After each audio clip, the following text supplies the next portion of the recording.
Je remercie le représentant de la France pour sa déclaration. Je voudrais à présent inviter le représentant de l'Indonésie à prendre la parole. Merci, Monsieur le Président. Mr. President, at the outset, allow me to congratulate you on assuming the presidency of the UN Security Council for the month of September. You can rest assured of the support of the Indonesian delegation for your presidency.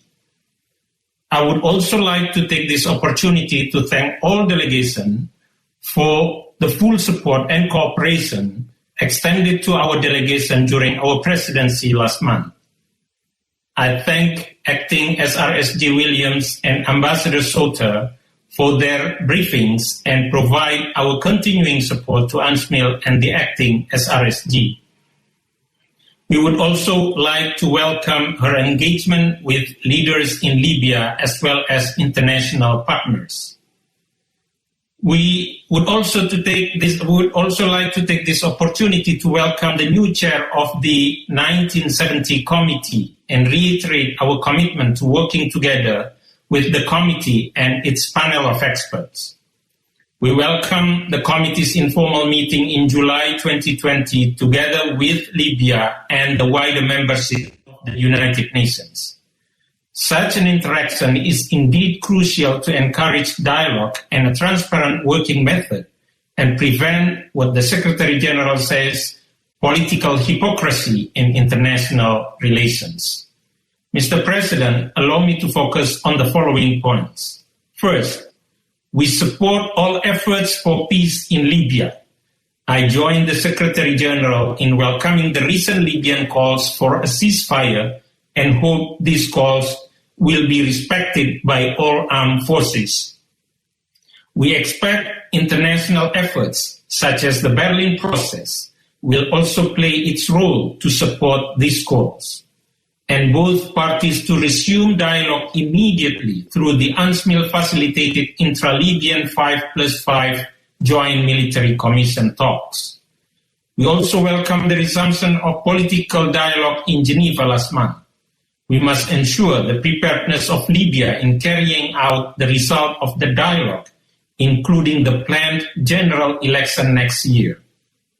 UNSMIL, as the embodiment of the United Nations on the ground, needs to have sufficient resources to guide that process, including its mandate, funding, and political presence.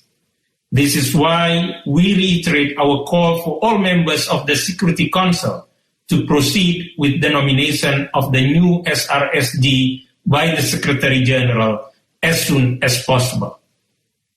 We also reiterate our strong support to the Secretary General's call for a global ceasefire, especially during this crisis of COVID-19. Second, we need to focus our efforts to save Libyan lives. This includes those who are particularly vulnerable,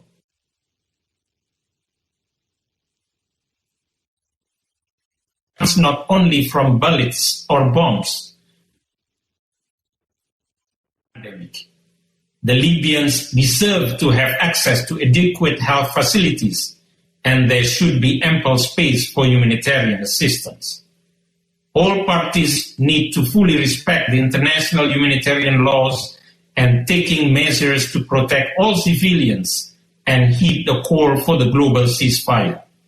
Third, the importance of regional roles for peace in Libya.